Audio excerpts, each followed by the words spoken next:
رابعہ بصری رحمت اللہ علیہ کو دنیا سے گئے ہوئے 1200 سال ہو چکے ہیں، لیکن ان کا نام آج بھی زندہ ہے، رابعہ بصری۔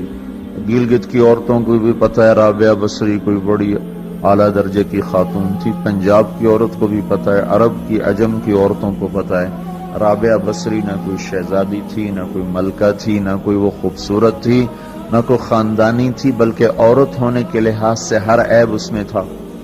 خاندان اچھا ہونا چاہیے تو وہ غلام تھیں، باندھی تھی۔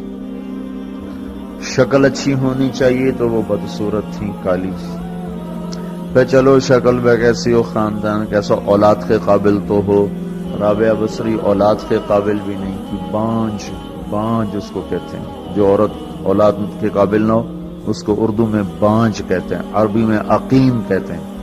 آپ کی زبان میں بھی کچھ کہتے ہوں گے، ہیں؟ شونی تھی۔ تو اب بتاؤ، عورت ہونے کے لحاظ سے کوئی چیز ہے؟ شکل، پہلا تاثر شکل کالی، دوسرا تاثر خاندان غلام، تیسرا تاثر اولاد کے قابل نہیں، بانج ہے، شونی ہے۔ تو 1200 سال کے بعد میں گلگت میں کیوں اس کا نام بلند کر رہا ہوں؟ میں نے کسی بادشاہ کی بیوی کا نام تو نہیں لیا، سکندر کی بیوی اور بنو امیہ اور بنو عباس کی ملکہ اور بیگمات، ان کے نام تو نہیں لیے۔ میں کہہ رہا ہوں رابعہ بصری، ان کی عادت یہ تھی، وہ روزانہ عشاء کی نماز کے بعد غسل کر کے کپڑے بدل کے اپنے خامن سے پوچھتی آپ کو میری ضرورت ہے؟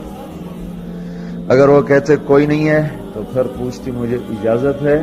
کہتے اجازت ہے تو پھر مصلی پہ کھڑی ہو جاتی ہے اور فجر کی نماز تک مصلی پر کھڑی رہتی ہے۔ ان کا خامن جلدی فوت ہو گیا، جوانی میں ہی بیوہ ہو گئی۔ تو حسن بصری بصرہ کے امام، کیا سارے مسلمانوں کے امام تھے، وہ خود آئے، خود چل کے آئے کہ میں آپ سے شادی کرنا چاہتا ہوں۔ وہ کوئی شادی کا شوق نہیں تھا ان کو، وہ تو اولاد کے قابل نہیں، شکل صرف ان کی نیکی اور ان کا جو اللہ سے تعلق تھا، ان کو یہ لالچ ہوا کہ یہ میری بیوی ہو جائے تو اس کی طفیل شاید میری بخشش ہو جائے۔ تو ان کے پاس آئے، کہنے لگے رابعہ میں آپ سے شادی کرنا چاہتا ہوں، خود پیغام لے کر آئے۔ تو انہوں نے فرمایا میری 4 باتوں کا جواب دے دو تو میں شادی کر دوں۔ کہنے لگے کیا؟ کہ یہ بتاؤ میں جنتی ہوں کہ دوزخی ہوں؟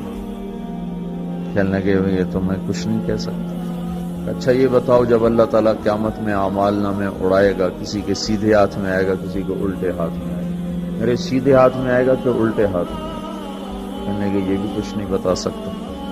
کہنے لگے اچھا یہ بتاؤ جب اللہ نیکیوں کو تولے گا، کسی کی نیکیاں بڑھ جائیں گی، کسی کے گناہ بڑھ جائیں گے، میرے گناہ زیادہ ہوں گے، نیکیاں زیادہ ہوں گی؟ کہ یہ بھی نہیں بتا سکتا۔ کہ اچھا یہ بتاؤ جب لوگ پل صراط سے گزریں گے، کوئی پار نکل جائیں گے، کوئی نیچے گر جائیں گے، تو میں پار نکلوں گی کہ دوزخ میں گروں گی؟ کہنے لگے یہ بھی میں نہیں بتا سکتا۔ تو پھر فرمایا اچھا جاؤ مجھے تیاری کرنے دو، مجھے ان 4 باتوں کی تیاری کرنی ہے، میرے پاس شادی کے لیے وقت کوئی نہیں ہے۔ ایک دن اٹھی، سالن پکانے کے لیے سالن ہانڈی، دیکھا تو پیاز کوئی نہیں، اب پیاز کاٹ کے ہانڈی میں ڈالا جاتا ہے۔ اب پریشان بیٹھی ہیں، نہ کوئی بیٹا، نہ بیٹی، نہ خامد، نہ بھائی، نہ کوئی خادمہ۔ اب سوچ میں پڑی پیاز کہاں سے لوں؟ اوپر سے ایک چیل اڑتی ہوئی جا رہی تھی، اس کے پنجوں میں پیاز تھا۔ جب وہ اوپر آئی ہے تو اس کے پنجے چھوٹے اور پیاز سیدھا رابعہ بصری کی گود میں آ گیا۔ جو ہم سے دوستی لگاتے ہیں، ہم پرندوں کو ان کا خدمت گزار بنا دیتے ہیں۔ ہاں، جو اللہ سے دوستی لگا لیتے ہیں، اللہ دنیا ان کے لیے مسخر کر دیتا، اللہ دنیا ان کے پاؤں میں ڈال دیتا۔ تو جب ان کا انتقال ہوا، رات کو ان کا انتقال ہوا، تو اپنی خادمہ سے کہا بس 2-4 آدمی بلا کے مجھے جلدی سے دفن کر دو، کسی کو نہ بتاؤ، صبح لوگوں کو بتا دینا، اور مجھے کفن دینا میری وہ اس چادر میں جس میں میں تہجد پڑھا کرتی تھی۔ تو انہوں نے راتوں رات دفن کر کے صبح اعلان کیا، شور مچ گیا، ہائے کیوں بتایا، کیوں نہیں بتایا کیوں. تو اگلی رات ان کی خادمہ نے ان کو خواب میں دیکھا، سبز لباس پہنا ہوا، حسن و جمال، سورج چہرے پہ چمک رہا. پوچھا آپ کے ساتھ کیا ہوا؟ کہا میرے اللہ نے میرے ساتھ بہت عمدہ معاملہ کیا. کہا آپ کی وہ چادر کہاں گئی جس میں آپ کو کفن دیا تھا؟